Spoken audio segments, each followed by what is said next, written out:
দেশত বলবৎ হোৱা তিনিখন নতুন আইন সম্পৰ্কে ৰূপৈহাটত সজাগতা সভা। ৰূপৈহাট আৰক্ষী থানাৰ অন্তৰ্গত ৰূপহী উচ্চতৰ মাধ্যমিক বিদ্যালয়ৰ প্ৰেক্ষাগৃহত অনুষ্ঠিত হয় এই সজাগতা সভা। ব্ৰিটিছৰ দিনৰে পৰা দেশত কাৰ্যকৰী হৈ থকা তিনিখন আইন ক্ৰমে ভাৰতীয় দণ্ডবিধি আইন,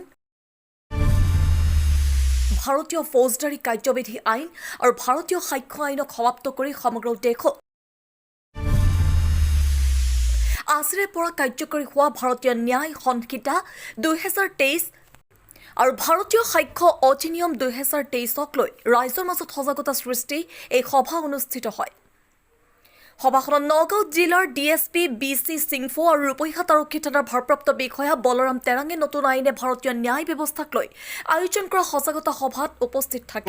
ভাৰত স্বাধীন হোৱাৰ পিছত কালি তাৰিখলৈকে এই নতুন তিনিখন আইন পূৰ্বতকৈ খৰতকীয়াকৈ হ'ব বুলি উল্লেখ কৰে। উল্লেখ্য যে নতুন আইনে ৰাইজক যথেষ্ট সহায় কৰিব, কাৰণ নিৰ্দিষ্ট সময়ৰ ভিতৰত একোটা গোচৰ নিষ্পত্তি কৰিব লাগিব। ইয়াৰ উপৰিও আদালতত গোচৰ প্ৰমাণৰ ক্ষেত্ৰত দাখিল কৰিবলগীয়া সাক্ষীৰ লগতে তথ্য প্ৰমাণৰ ক্ষেত্ৰতো কিছু সালসলনি ঘটোৱা হৈছে। লগতে নতুন আইনৰ জৰিয়তে মহিলা শিশুক অগ্ৰাধিকাৰ প্ৰদান কৰা হৈছে বুলি উল্লেখ কৰি কয় যে পুৰণি আইন অনুসৰি ভাৰতত ইমান বছৰে দণ্ড দিয়াৰ বিধান আছিল যদিও নতুন আইনৰ জৰিয়তে ন্যায় দিয়াৰ বিধান কৰা হৈছে। সজাগতা সভাখনত ৰূপৈহাটৰ বিভিন্ন অঞ্চলৰ প্ৰায় 2 শতাধিক লোক উপস্থিত থাকে। এইখিনিত সম্পূৰ্ণ উল্লেখ আছে। গতিকে আগৰটো আৰু বৰ্তমানৰ মাজত পাৰ্থক্যটো কি আছে, সলনি কৰিব লগা হ'ল কিয়, সেইটোৰ ওপৰত মই অলপ কিছু আপোনালোকক জনাম। ব্ৰিটিছে নিজৰ সুবিধাৰ মতে তেওঁলোক আইনটো বনালে, কালি তাৰিখলৈকে আমি চলালোঁ। এতিয়া সলনি কিছুমান ক্ষেত্ৰত সলনি কৰা হৈছে, দণ্ডৰ ঠাইত এতিয়া ন্যায় ব্যৱস্থা কৰা হৈছে, আৰু কিছুমান ক্ষেত্ৰত ইলেক্ট্ৰনিক বা ডিজিটেল চিষ্টেম আমি এতিয়া সেইটো ব্যৱস্থা কৰা হৈছে। এতিয়া এজাহাৰখন আপোনালোকে লিখিতভাৱে থানাত দিব পাৰে, নহ'লে আপোনালোকে ইলেক্ট্ৰনিক মাধ্যমৰ যোগেদিও আপোনালোকে পঠাব পাৰে, মেইল যোগেদিও পঠাব পাৰে। সেইখিনি প্ৰভিজন আছে এতিয়া। আৰু লগতে এইটো নিয়ম বান্ধি দিছে, এটা কেছ তদন্ত কৰাৰ সম্পূৰ্ণ সময়সীমা বান্ধি দিয়া আছে। 90 দিনৰ ভিতৰত শেষ কৰিব লাগিব। যদি শেষ নহয়, যিজনে গোচৰীয়া তেখেতক আমি জনাব লাগিব কিহৰ কাৰণে 90 দিনৰ ভিতৰত কাম হোৱা নাই বা কাম হৈছে, গোটেইখিনি বস্তু জনাব লাগে। এইটো এটা হৈছে। তাৰপিছত এই যে আগত সাক্ষীবিলাক কেনেকুৱা লৈছিলে, আপোনালোকৰ সন্মুখত বহি পেলাই আমি সুধি লিখিছিলোঁ। এতিয়া কিন্তু সেইটোতো থাকিব, কিন্তু গোটেইখিনি ডিজিটেল হ'ব, আপোনালোক ভিডিঅ' ৰেকৰ্ড কৰা হ'ব। এতিয়া মই আপোনাক সুধি আছোঁ যে ঘটনাটো কি হৈছে, আপোনাক ভিডিঅ' কৰা হ'ব, আৰু সেই ভিডিঅ'টো এতিয়া কোৰ্টত প্ৰযোজ্য হ'ব।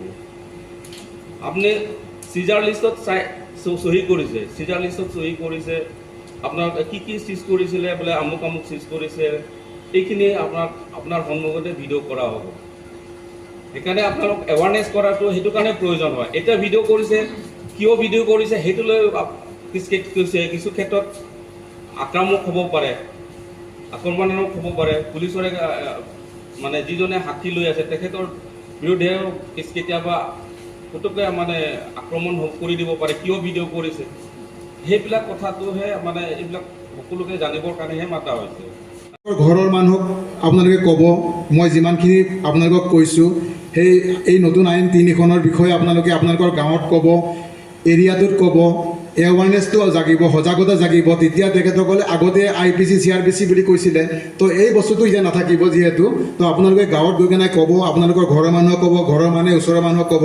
সেনেকুৱা কৰি কেনে এইটো বস্তুটো আপোনালোকে এৱাৰনেছটো আনিব লাগিব, যিহেতু আজি ৰাতি 12টা বজাৰ পিছৰ পৰা এই আইনখন প্ৰযোজ্য হৈছে।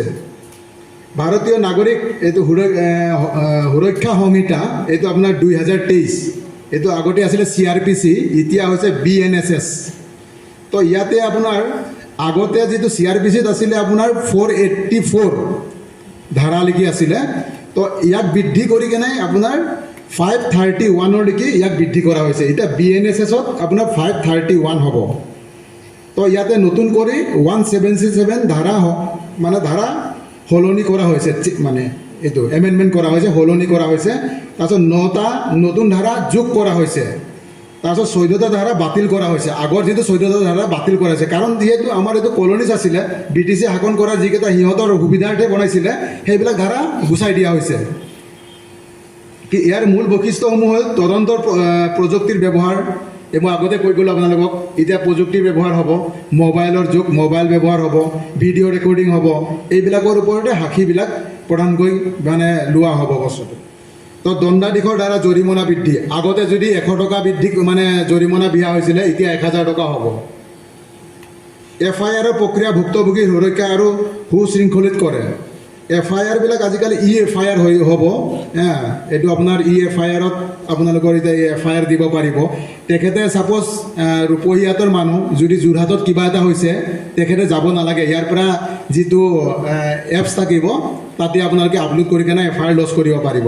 আপোনালোকে ধৰক তামিলনাডুত, কেৰেলাত কোনোবা কাম কৰে, তাত যাব নোৱাৰে, ইয়াৰ পৰা আপোনালোকে FIR দিব বিচাৰিছে, ইয়াতে আমি 0 FIR-টো লৈ কেনে সাক্ষীবাদী লৈ কেনে আমি এইটো মানে আমাৰ যিটো এপছ থাকিব সেই এপছত আমি আপলোড কৰি কেনে তামিলনাডু কনচাৰ্ণ যি থানা হ'ব তাত আমি পঠিয়াই দিম। Bureau report, detox, any